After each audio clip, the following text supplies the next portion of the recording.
스가랴 9장은 왕으로 오신 메시아를 가장 잘 예언해 준 구약 본문 중에 하나입니다. 신약의 예수님이 나귀를 타고 유월절을 앞두고 예루살렘에 입성하신 그 모습을 그대로 보여준 예언해 주신 그런 말씀인데요. 신약에서는 딱 그 장면, 그 한 장면, 나귀 타고 들어오시는 그 장면만 인용이 되었다면, 원래 본문인 이 스가랴 본문에는 그 외에 여러 가지 말씀들을, 예언들을 더 하고 있습니다. 우선 9장 9절을 보시면, 스가랴 9장 9절을 보시면 시온의 왕이 들어오시는데 공의의 왕, 겸손의 왕으로 묘사되어 있습니다. 그리고 10절 이하에 몇 가지 다른 내용들을 더 말씀하고 계십니다. 이 다른 내용 첫 번째 무엇인가 하면 통치수단입니다. 통치수단이 10절을 보시면 병거, 말, 전쟁하는 활, 이게 일반적인 왕들이 가지고 있었던 당시의 통치 수단입니다. 힘을 상징하는 것이죠. 그런데 이런 것 다 버리고 백성들을 보호할 수 있는 다른 통치 수단, 화평을 가지고 통치한다라고 말합니다. 이게 10절에서 말하는 이 새로운 왕, 미래의 왕이 보일 첫 번째 다른 내용은 통치 수단이 달라진 것입니다. 힘을 가지고 통치하는 것 아니고 화평을 가지고 통치한다라고 말씀을 하셨습니다. 두 번째는 통치 영역이 다릅니다. 시온의 왕으로 오시는데 통치 영역이 시온이 아니죠. 10절 하반절을 보시면 그의 통치는 바다에서 바다까지 이르고 유브라데 강에서 땅끝까지 이르리라. 여러분, 이것은 유대인들이 가지고 있었던 메시아 사상의 핵심 중에 하나입니다. 우리 주일에 말씀드렸는데 빌라도가 예수님 십자가 처형할 때 죄패로 유대인의 왕 이렇게 적었죠. 빌라도가 정말 유대인들이 가지고 있는 메시아 사상을 제대로 진정으로 이해했다면 그렇게 적기를 굉장히 주저했을 것입니다. 그리고 안 적었을 가능성이 아주 높죠. 왜냐하면 빌라도의 마음에는, 이 로마인들의 마음에는 얼마든지 이런 것 가능합니다. 굉장히 큰 로마 제국 안에 아주 작은 영토, 속국처럼 작은 땅이거든요. 그들이 생각할 때는 뭐 그 땅의 영주 정도, 내가 이 땅의 왕입니다 그러면 그 땅의 왕 하세요 이렇게 말할 수 있는 뭐 그런 거기 때문에 유대인의 왕 이렇게 붙이는 것이 로마인들 입장에서는 이것이 하나도 뭐 위협이 되거나 뭐 두려움이 되거나 그러지 않습니다. 그런데 유대인들이 가지고 있는 이 메시아 사상을 이해하면 그걸 그렇게 할 수가 없어요. 유대 지도자들은 그것을 극구 말렸죠. 수정해 달라고 요구하고요. 그렇게 적으면 안 된다고 말했던 이유는 자기들이 가지고 있었던 사상이 토대가 있기 때문에 그렇습니다. 유대인의 왕이 된다는 것은 유대인의 왕이 되는 것을 의미하지 않습니다. 이들이 가지고 있었던 메시아 사상의 이 토대 근간 위에는 뭐가 있는가 하면, 먼 훗날 유대인의 왕이 되실 분이 오시면 이분은 유대인의 왕이 아니라 온 세상의 왕이시다 하는 것을 분명하게 가지고 있었습니다. 그리고 세상의 모든 나라는, 이방 나라는, 모든 민족은 우리들에게 굴복할 것이고 우리가 정복한 정복자가 될 것이고 우리가 이 세상을 통치한다 하는 것이 이들이 가지고 있었던 메시아 사상의 큰 줄기 중에 하나이기 때문에 유대인의 왕, 시온의 왕, 이 얘기는 온 땅의 왕이시다 하는 것을 의미하는 것입니다. 오늘 이 본문의 내용이 그런 내용의 이 토대가 되는 것입니다. 기반이 되는 것입니다.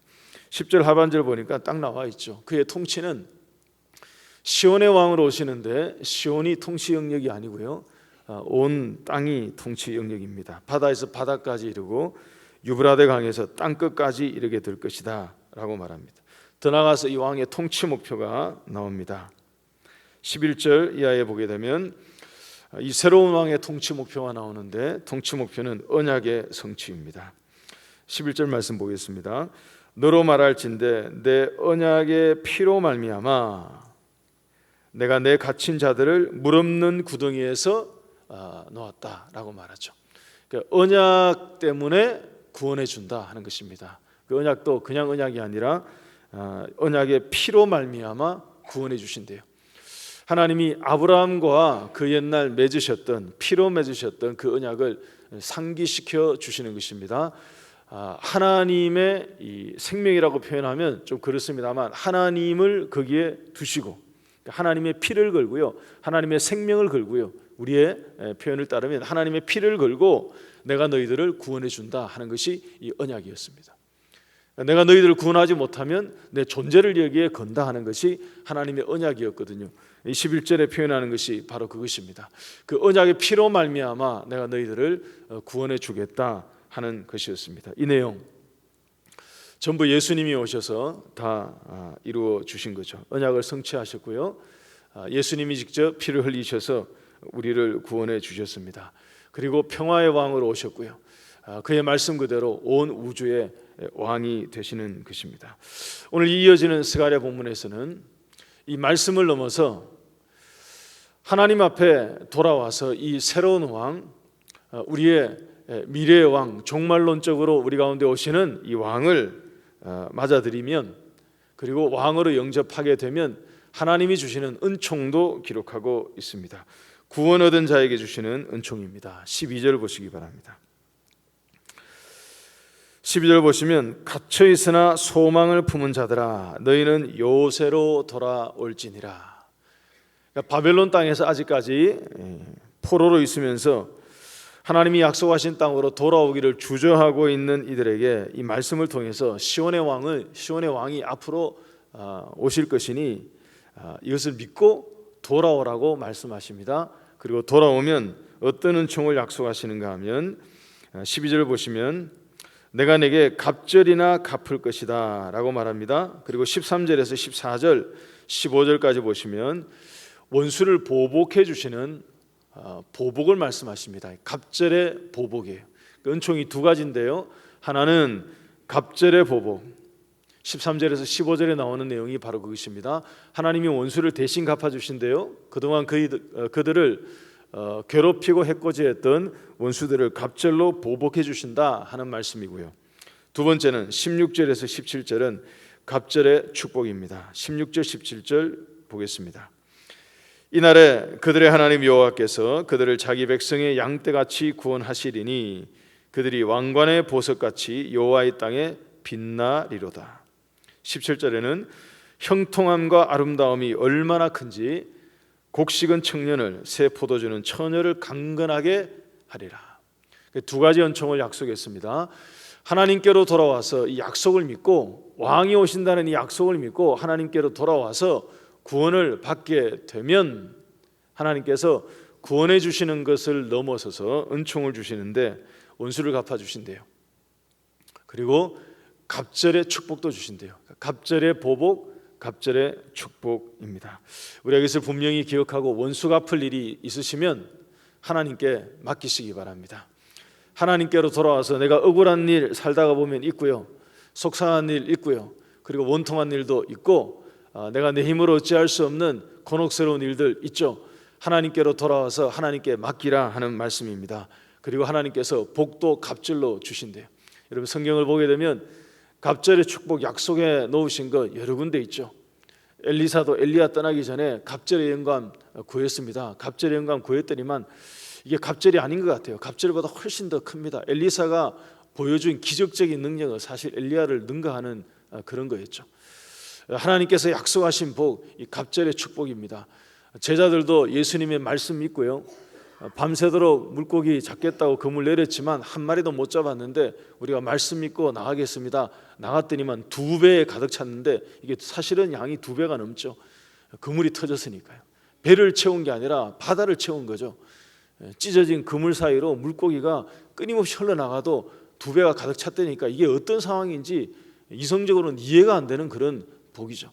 하나님께서 약속하신 축복은 바로 이런 것입니다. 갑절의 보복, 갑절의 축복, 하나님께로 돌아와서 하나님 앞에 엎드리는 자에게 우리 하나님 주실 줄 믿습니다. 이어지는 10장은 더 확실한 이것에 대한 약속입니다. 우리 1절 보시기 바랍니다. 스가랴 10장 1절을 보시면 봄비가 올 때에 여호와 곧 구름을 일게 하시는 여호와께 비를 구하라. 그렇게 하면 무리에게 무슨 비를 주신다고요? 소낙비를 주신대요. 이게 갑절이 아니죠. 갑절을 훨씬 넘어가는 축복입니다. 봄비가 올 때에 비를 구한다는 것은 봄비가 필요할 때에 비를 구하라 이런 얘기입니다. 이 모종할 때가 되어서 농사지을 때가 되어서 비 필요할 때 비를 구하면 하나님이 소나기를 부려 내려주셔서 밭에 채소 각 사람에게 주신다 하는 약속입니다. 10장의 이 말씀은 하나님께서 우리 가운데 이러한 목자가 되어주셔서 우리의 필요를 다 채워주신다 하는 9장에 이어서 주신 더 확실한 약속의 말씀입니다. 새벽에 간구하는, 새벽마다 나오셔서 기도하는 우리 모두에게 하나님께서 소낙비 같은 은혜를 부어주시기를 주의 이름으로 축원합니다. 우리 마지막으로 목자에 관한 얘기를 말씀을 드리고 우리 찬양하고 기도하죠. 11장 내용입니다. 목자에 관한 내용 11장 내용인데, 이 11장은 두 명의 목자가 나옵니다. 한 명은 선한 목자이고요, 한 명은 불의한 거짓 목자입니다. 여러분, 선한 목자, 거짓 목자에 대해서는 우리가 성경에서 워낙 많이 들었기 때문에 이 내용을 다 아실 것입니다. 길게 말씀드리지 않아도 우리가 잘 알고 있는 내용입니다. 선한 목자는 어떤 목자입니까? 양떼를 위해서 자기 목숨을 버리는 목자, 선한 목자이죠. 거짓 목자는 이리 때가 오면 양떼를 두고 자기 살겠다고 도망가는 목자. 선한 목자는 양떼를 좋은 꼴로 먹이는, 그러니까 먹을 것을 공급하는 목자입니다. 거짓 목자는 양떼를 먹이지 않고 양떼를 통해서 자기가 먹는, 살찐 양을 자기가 먹는 목자, 이게 거짓 목자이죠. 4절 5절 보시기 바랍니다. 11장 4절 5절 보시면, 그래서 여호와께서 너라고 지칭하는 어떤 한 목자, 4절 보면 나오죠. 여호와 나의 하나님이 이르시되 너는, 흔히 우리가 이해할 때 이게 스가랴다라고 말하는 사람이 있고 아니고 특정하지 않은 그 어떤 한 목자를 하나님이 가리켰다 뭐 이렇게 말하는 경우도 있는데, 어쨌든 너라고 말하는 그 목자에게 잡혀 죽을 양떼를 먹이라고 말합니다.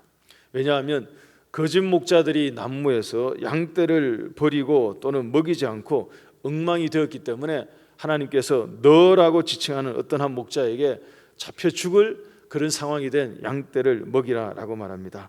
5절을 보니까 상황이 나오죠. 아무도 양떼를 돌보지 않습니다. 사들인 자들도 돌보지 않고요, 판 자들도 내가 부여하게 되었은즉 여호와께 찬송하리라. 양떼는 신경 쓰지 않고 있다, 뭐 그런 얘기죠. 그리고 그들의 목자들도 그들을 불쌍히 여기지 않습니다. 누구도 돌보지 않아서 양떼가 이제 잡혀 죽을 그런 양떼가 되어버렸다 하는 것입니다. 그래서 어떤 한 목자에게 이 양떼들을, 잡혀 죽을 양떼를 먹이라라고 말씀하시는데, 무엇으로 이 양떼를 먹이고 치는가 하면 7절을 보십시오. 7절을 보면, 그래서 내가 잡혀 죽을 양떼를 먹이니 참으로 가련한 양들이라고 하면서 두 가지가 나옵니다. 내가 막대기 둘을 취하여, 하나는 은총이라 하고 또 하나는 연합이라고 하는 이 두 가지 막대기를 가지고 양떼를 먹이고 쳤다라고 되어 있죠. 이 두 가지, 하나님이 한 목자에게 지시하기를 네가 이제 잡혀 죽을 그런 상황이 된 양떼들을 네가 치라 라고 말했는데, 이 목자가 막대기를 들었습니다. 막대기를 들었는데 이 막대기가 의미가 있어요. 하나는 은총이라고 이름하는 막대기를 들었고요, 또 하나는 연합이라고 말하는 막대기를 들었습니다. 이 이유가 무엇인가 하면 11장 나머지 부분에 이것을 설명하고 있습니다. 10절 말씀 보시기 바랍니다. 왜 은총이라는 막대기를 들었는가 보니, 이에 은총이라 하는 막대기를 취하여 꺾었으니 이는 모든 백성들과 세운 언약을 폐하려 하였음이라. 여러분, 이 두 가지의 막대기가 의미가 있었는데, 이 의미가 무슨 의미인가 하면 그 양떼들 사이에 일어났던 결함, 문제, 이것을 하나님이 이 막대기를 통해서 가르쳐 주는 것입니다. 은총이라는 막대기를 들고 양떼를 다스리고 치고 먹이는데, 은총이라는 막대기를 꺾어요, 상징적으로. 그리고 하는 얘기가 이들이 언약을 꺾었다는 것입니다. 언약을 폐하였다는 거예요. 이게 무슨 의미가 있는가 하면, 이스라엘 백성들이, 돌아온 유다 백성들이 마음에 어떤 마음이 있었는가 하면 하나님과 맺은 이 언약을 무겁게만 생각한 것입니다. 하나님이 그들에게 짐을 지었다고만 생각한 거예요. 그 언약을 가소롭게 여긴 거죠. 하나님의 언약을 쉽게 여긴 것입니다. 하나님의 언약을 지키지 않아도 되는 것처럼, 하나님과 약속을 지키지 않아도 되는 것처럼 그렇게 가볍게 여겼던 것입니다. 그래서 이것이 우리에게 너무 무겁기 때문에 우리는 지킬 수 없습니다. 뭐 이렇게 준수사항이 많습니까? 율법의 조항들이 왜 이렇게 많습니까? 하면서 하나님의 말씀들을 폐하기로 한 거죠. 마음에 언약을 폐하려고 했던 것입니다. 그랬더니 하나님이 한 목자에게 은총이라는 막대기를 들고 이것을 꺾으라 하는 행위를 하게 하신 거죠. 그 의미가 그들이 언약을 꺾었기 때문에. 바꿔 말하면 그들에게 짐지어진 이것이 짐지어진 것이 아니고요, 그들에게 무겁게 다가온 이것이 무거웠던 하나님의 약속이 아니라 이것이 은혜였음을 알려준 것입니다. 하나님과 지키는 그 언약이, 약속이 사실은 그들에게 은총이었는데 그들은 이것을 그냥 짐이었다고 생각했던 거죠. 그래서 이것을 놓으려고 했던 것입니다. 폐하려고 했던 것입니다. 이 목자가 이것을 들고 보여주는 것입니다.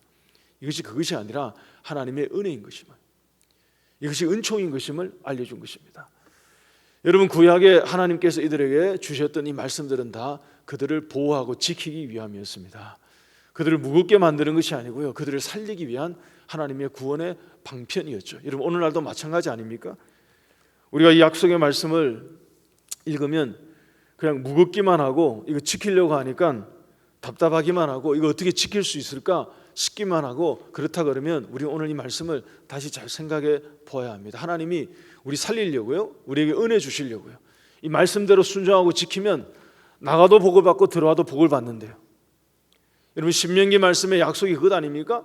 하나님의 말씀을 청종하고 지키고 그 말씀대로 순종하면 네가 들어가도 복을 받고 나와도 복을 받을 것이고, 바깥에 나가서 일하는 들판에도 복을 받고 양떼들이 복을 받고 모든 짐승들이 복을 받고 하나님이 복을 주신다는 약속입니다. 하나님의 은혜이죠.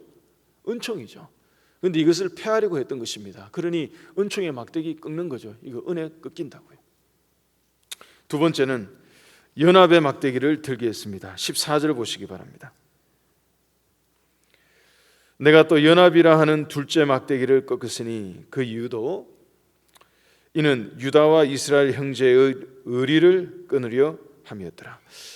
이들 백성들 가운데 보여진 하나님께서 보신 결함, 문제는 백성들 사이에서 하나됨이 사라졌다는 것입니다.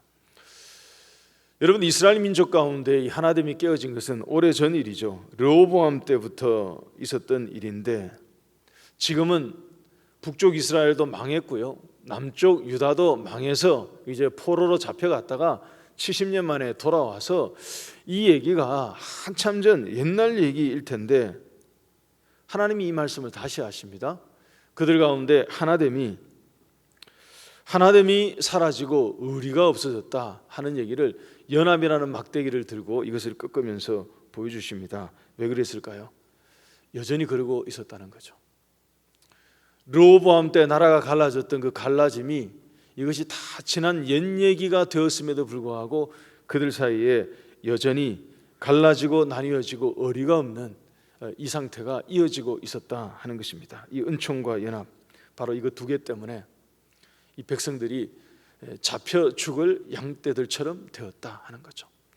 성도 여러분, 이것은 우리에게 주는 교훈이 분명히 있습니다. 영적인 지도자들의 책임이 얼마나 큰지도 우리에게 알려주시면서 공동체가 쇠약해지고 무너지는 원인이 어디에 있는지도 우리에게 알려주고 있습니다. 여러분, 하나님의 약속 쉽게 파괴하면요, 하나님의 언약의 말씀 우리에게 주셨는데 이거 가볍게 여겨서 쉽게 손 놓으면 은혜 떠나게 되어 있습니다. 이것이 때로는 무겁고 때로는 짐지고 있는 것 같고요, 내가 감당하지 못할 것 같은 무거운 마음 들게 만드는 그런 약속들이고 언약들로 보여도 하나님은 이것을 분명히 우리에게 은총이라고 말씀하세요. 은혜라고 말씀하십니다. 이거 놓게 되면 은혜 사라진다 하는 경고이죠. 그리고 교회 안에서, 성도 안에서, 공동체 안에서 하나됨이 깨어지면 그 공동체 반드시 쇠하여진다는 것을 알려준 것입니다. 잡혀 죽을 양떼처럼 처지가 그렇게 된 거죠. 포로 다 끝나고 돌아왔음에도 불구하고 마음들이 다 갈갈이 나뉘어져 있습니다. 어떤 사람들은 돌아와 있고요, 어떤 사람들은 바벨론 땅에 살고 있고요, 어떤 사람들은 성전을 재건하는데 우리 좀 끼워달라 그러니까 안 된다고 싸움이 일어나서 중단되기도 하고요. 여전히 그러고 있는 거죠. 그러니까 하나님은 이것을 말씀하신 것입니다. 연합이라는 막대기를 들고 목자에게 이것을 가지고 치라 하는 거죠. 하나됨을 이루라 하는 거죠. 여러분, 교회 안에서 우리가 하나님 앞에 오늘 이 말씀 돌아보면서 선한 목자이신 우리 예수님 따라가면서 주의 은혜를 누리고요, 연합을 이루어서 주님 기뻐하시는 교회 공동체, 우리 한울교회 될 수 있기를 주의 이름으로 축원합니다. 우리 같이 찬양하고 우리 기도하도록 하겠습니다.